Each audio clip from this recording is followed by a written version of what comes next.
Let me ask you something. If you are 50 years old right now and you looked at your retirement account this morning and felt your stomach drop, I need you to stay right here because this video is specifically for you.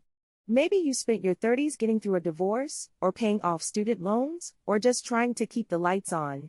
Maybe your 40s were consumed by raising kids, helping aging parents, or surviving a job loss you never saw coming. Life happened. And somewhere in the middle of all of it, retirement savings got pushed to the back burner. You are not alone in this. Not even close. But here is what I need you to hear, and I mean really hear it: it is not too late. At 50, you may have 15 years before you retire. 15 years is not nothing. 15 years is actually a runway that, if you use it strategically, can change the entire trajectory of your financial future. The key word there is strategically. We are not going to wander into this. We are going to be deliberate, we are going to be focused, and we are going to treat retirement planning for what it really is, a math problem that can absolutely be solved. So let us get into it. The first thing I want to do is reframe how you think about retirement. Most people treat it like this big mysterious cloud hanging over them, vague, scary, and impossible to measure. And when something feels that way, we avoid it. We change the subject. We say I'll deal with it later. But when you strip away all the anxiety and all the noise, retirement is simply a math problem. And math problems have answers. Here is how to think about it. Start by asking yourself one honest question: how much money do I actually need each year to live comfortably in retirement? Not lavishly, not miserably, comfortably. For a lot of people, that number lands somewhere around $48,000 a year. Maybe yours is a little higher, maybe a little lower, but let us use that as our working example. Now, the next piece of the puzzle is Social Security. Go to the Social Security Administration's website right now, SSA.gov, and create a free account if you do not already have one. When you log in, you will see your personalized estimate of what your monthly Social Security benefit will be, based on your actual earnings history. For many people, that benefit comes out to somewhere around $2,000 a month, which is $24,000 a year. So if you need $48,000 to live and Social Security is giving you $24,000, you have a gap. A $24,000 annual gap. That is the number you are actually trying to solve for. Not some terrifying, unknowable figure, a specific, concrete gap. Now we can work with that. To cover a $24,000 gap for 25 years of retirement, and yes, you should plan for at least 25 years because people are living longer and you want a cushion, you would need approximately $600,000 saved by the time you reach 65. $600,000 in 15 years. That is your target. That is your math problem. Does it feel different when it has a number attached to it? Good. Because now we can build a plan around it. The single most powerful tool available to you right now is something called a catch-up contribution, and if you are not using it, you are leaving money on the table every single month. Here is the deal. The IRS knows that people in their 50s need to build retirement savings faster than younger workers. So they created a special provision that allows anyone 50 and older to contribute more to their retirement accounts than the standard limit. For a 401k, the base contribution limit in recent years has been around $23,000 annually, but at 50, you can throw in an additional $7,500 on top of that as a catch-up contribution. That brings your total potential 401k contribution to over $30,000 per year. And if you also have an IRA, either a traditional IRA or a Roth IRA, you can contribute an extra $1,000 per year in catch-up contributions beyond the standard limit. These numbers shift slightly year to year, so it is always worth checking SSA.gov directly for the most current figures, but the concept stays the same. The government is essentially giving you a fast lane, and you should absolutely take it. Now, if your employer offers any kind of matching on your 401k contributions, I cannot stress this enough, you must contribute at least enough to get the full match. Every single time. If your employer matches 50 cents on every dollar you put in, up to 6% of your salary, and you are not contributing that 6%, you are turning down free money. Actual free money. No catch, no fine print. That match is part of your compensation, and leaving it behind is like leaving part of your paycheck on the table every 2 weeks. Do not do that. Now let us talk about something that does not get enough attention in retirement conversations, and that is debt. Because debt is not just an inconvenience, debt is actively stealing from your future. Every dollar you are sending to a credit card company in interest payments is a dollar that cannot go into your retirement account. Every car payment you are making on a vehicle that is worth less than what you owe is money leaking out of your retirement runway.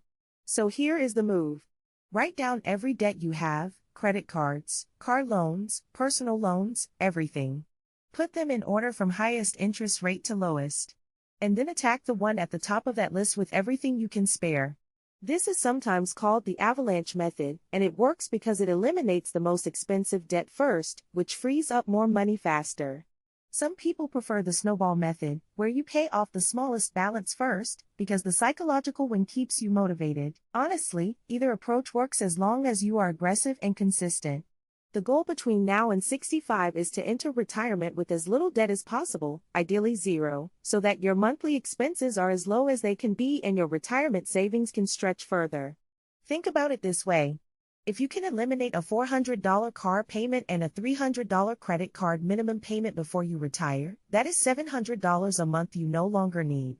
That is $8,400 a year that just came off your annual gap. It changes the math entirely. Let us talk about investing, because this is where a lot of 50-year-olds get paralyzed.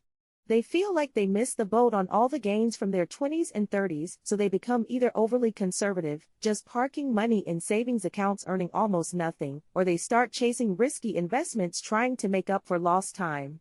Neither of those is the answer. The approach that has stood the test of time for average investors, the approach that financial researchers have backed up with decades of data, is low-cost index funds.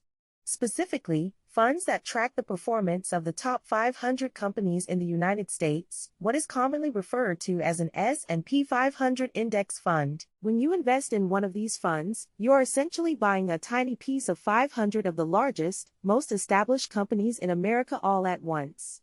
You are not betting on one company or one sector.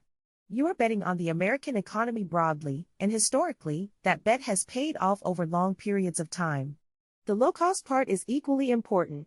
Some mutual funds charge high annual fees, called expense ratios, that quietly eat into your returns year after year. An index fund through a provider like Vanguard, Fidelity, or Schwab typically charges a fraction of a percent annually, which means more of your money stays working for you. If you want to dig deeper into comparing fund options, a fantastic free resource is Morningstar.com, where you can research expense ratios, historical performance, and risk levels for virtually any fund before you put a single dollar in. You do not need to be a stock-picking genius. You do not need to watch the market every day. You need to be consistent, you need to keep costs low, and you need to stay invested even when the market drops, because it will drop, and then it will recover, and the people who panic and sell are the ones who lock in their losses. Now, here is a conversation about lifestyle that some people find uncomfortable, but I think you can handle it, because you are here, which means you are serious about this. If you are in good health at 50, a side hustle is one of the most powerful accelerators available to you. And I am not talking about some exhausting second job that grinds you into the ground. I am talking about something that fits your skills, your schedule, and maybe even your interests. Consulting in your professional field. Freelance writing, design, or bookkeeping. Tutoring. Driving a few hours on weekends.